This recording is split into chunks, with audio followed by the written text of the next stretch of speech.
Hey YouTube, this is The Art of Prepping. As I go through my everyday life, I'm kind of one of those kind of people that observe things. I kind of stand back quite a bit and take things in. Not just with my neighbors or the people in town or when I travel, the very few times I travel, but it's the whole mentality of community in the modern day.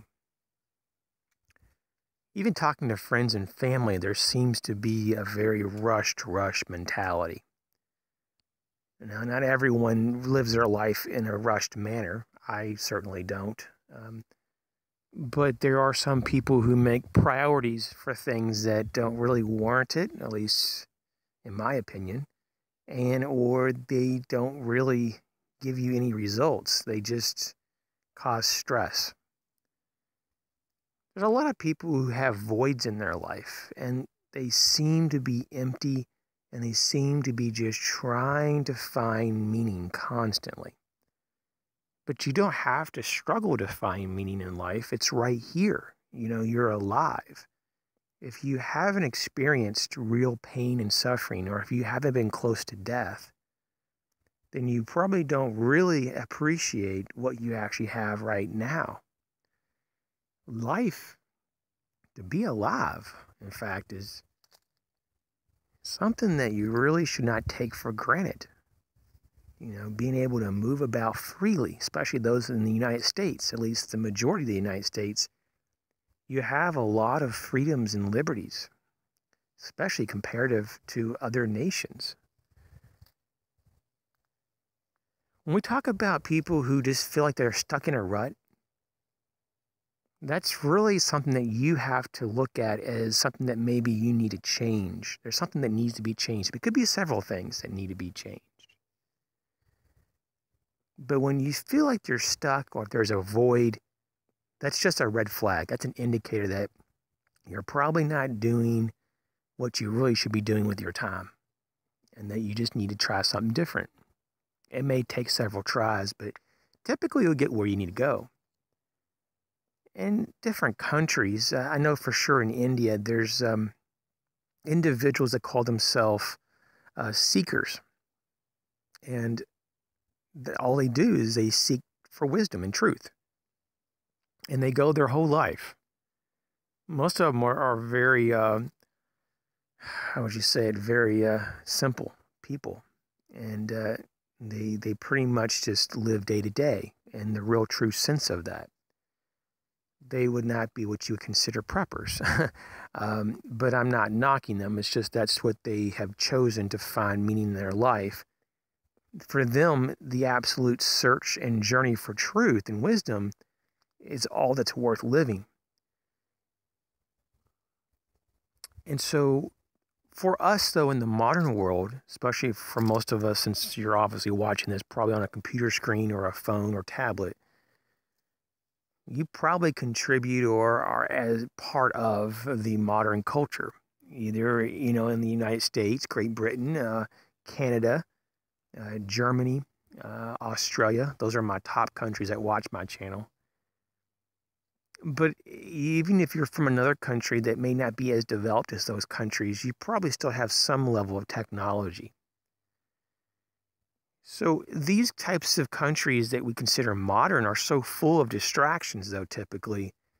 They discount the special values of things that we used to kind of be more a part of, including relationships and careers. A lot of things now are more throwaway. And while I wouldn't say that careers is something that really defines who you are, it is something definitely something that you do and that can generate happiness and some level of satisfaction, if not a little bit of focus in your life.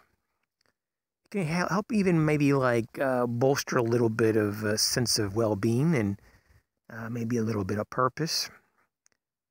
So that's what's kind of lacking in the modern day is people are feeling kind of stuck in a void.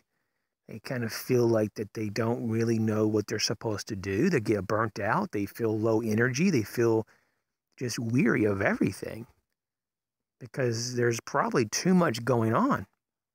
And so you almost really need to disconnect, not just from media, but just from the fast-paced lifestyle that people live.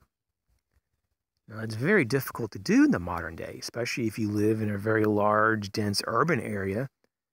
If you don't keep up with certain news and social media, if you don't do certain things, then you just can't keep pace with that culture, that community.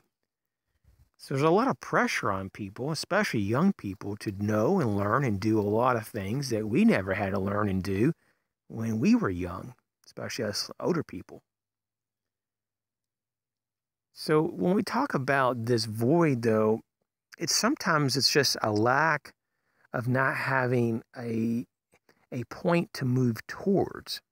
A focus point is what I like to call it.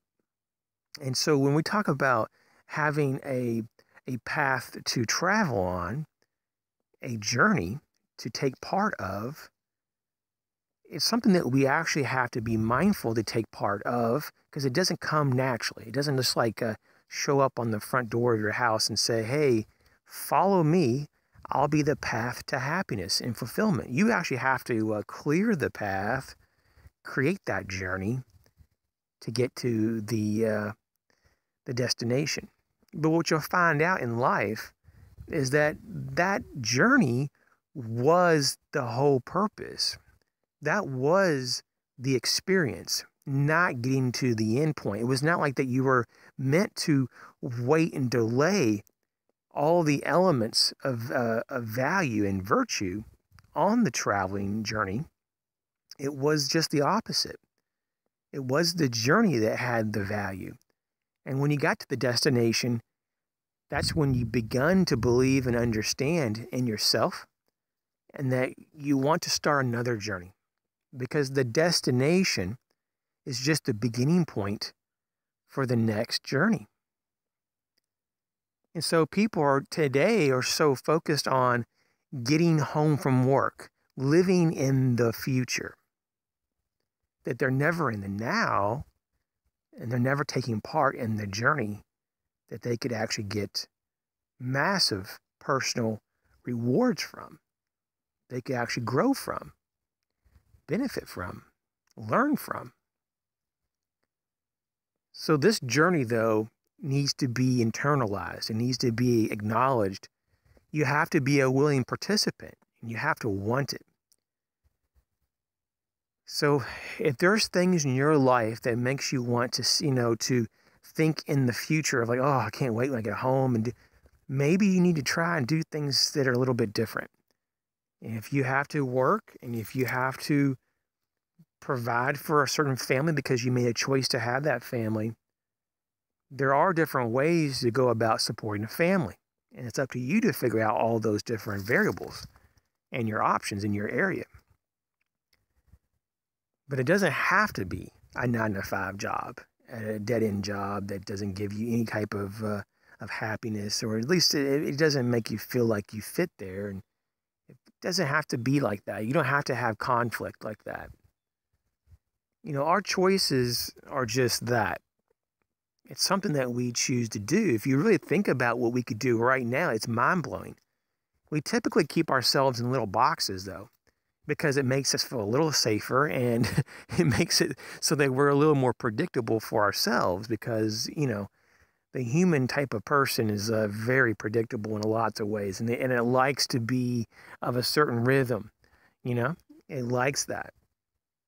And so if you really thought about what we could do right now, I mean, really, now I'm not saying that we wouldn't have consequences, but you and I right now, we could get into our car or get a plane ticket and go across the world. I mean, I could drive to the other side of the country, or I could fly to North Pole. I mean, I guess there's a way to do that, or go to an extremely far away land on very short notice, possibly, as long as you have the money to do it, of course. But even then, you could probably borrow against, your name or credit. There's ways to do pretty much anything. Now, it doesn't mean you should do that at all. I mean, you got to be, obviously realistic, but it's a good exercise to think in your mind, if I wanted to, I could do all this. And when you think about all that, you can maybe just pick one and say, that's my new focal point. I'm going to work toward that. Even though I might be in a crappy job and a crappy relationship and live in the crappy part of town and have the crappiest house, and maybe I have the oldest, junkiest, crappiest car, at least I have a focal point in my life, and I'm going to be moving toward that goal. It could be a goal to help someone. It could be a travel goal. It could be acquiring something that you really need or someone else needs that you want to do. It could be education. It could be a lot of things. A lot of things. It could be actually just getting a better job, which will help you get a better house and get a better car. But regardless of whatever that focal point is, if you believe in that focal point and you want to make that travel and make that journey to make it all happen, it'll happen. And so you have to actually want this. You have to want this. This is the problem. People don't want to better themselves a lot of the time because they deep down don't want to put the time in. They just want to passively go through life. And that's dangerous because life will pass on. It will pass you by, and before you know it, you're in the grave. And of course, people have different beliefs, if there is a life after death or if there's not, that's for you to decide. But in the life that we have now, in the moment, it might be good to kind of really look at what you want out of life. It's a very hard, question to ask yourself. It can take you many, many months, if not years, to really break it down. Some people come from the angle, as we've talked about in the channel, about life goals, having a list. Even though some people say that's way too structured and just, I want to be a lot more, on the fly. But some people really do have bucket lists. And so I just had to re-mention that because really people get a lot out of being able to say, okay, I have 100 items and I'm able to check off one of those today because I'm moving toward my goals. I'm actually doing things that I actually want to do. And, that, my friends, is something that we can all be proud of because then you know for sure that you are an active participant in your life. You were actively involved. None of these things typically just happen on their own. For example, if you needed to, or wanted, let's just say on your bucket list, that was one of your goals to learn Spanish, and you don't even know one word in Spanish right now. And next year, you're able to speak enough to have, good conversations with someone that is Spanish speaking and they understand you and you understand them. That would be a great accomplishment. And the same thing is for a career. Maybe to get the career that you really, really want, you have to go and get a certain type of education. And that might be a 4 or 6 year commitment, depending on wherever it is. And if you're willing to do that, and you know for sure that's what you really want to do, of course, that's the hard part, really knowing. And not many people know a lot of things because we all change so much. But if you really know and you know for sure that's something that you need to do, then you need to do it. Don't wait anymore. Because the longer you delay the things that you know you need to be doing, the more you're just going to suffer because you're not being the kind of person you want to be. So hopefully this was maybe a little helpful. How this all wraps into prepping and into a prepping channel, because the more you are able to identify who you are and what your needs are and where you're going in life and how you can contribute to society and your community, the better off everyone is because you're going to be happier, you're going to be more well organized, and you're going to have a lot more resources because you're going to be more successful in life. And a more successful prepper is going to be a prepper who can actually endure hardship longer. It's going to have more drive to overcome challenges. And my friends, in the world we live in, the changing world, one minute we have these horrible threats, and the next minute there's peace on earth, and then we have threats again. We have so many distractions and so much potential for hardship. It won't take a lot to cause a lot of suffering and death in this world. And it doesn't. People die every day. And they die of just some of the craziest things, some of the things that we in America and some of the other developed countries don't really ever think about. Dirty water, not enough food, not enough shelter, things that we kind of don't understand here in America, for just in particular. Like I could tell you that there are people who are very poor that live, within a 100-mile radius of where I live. And then there's also people that are very wealthy. It's like a mixed bag. And when you look at that and you're like, how can that be? It's because, once again, there's just different people who have been in different situations that have led to a different endpoint. Some of it, and most of it probably is of their own accord, but some of it is out of their control. And so it's up to them and those around them to build each other up. And so that's what I'm trying to say here, that this channel is focused on helping people. It is what I can do. It's the little that I can give, to help others that don't live in my immediate area. If there's any hope that I can give, maybe it's through the message of being prepared, because you can really save yourself and family from an echelon of suffering and different scenarios that could bring to your mortality. And I don't want any of that to happen to anybody. And so we're all trying to survive on a daily basis. And that's where the word survival gets a little bit watered down, but there is some truth to it. We are all surviving. If you woke up today and by the end of the day you're still alive, you survived. You are a survivor, and congratulations. Some of us actually survived for over 100 years.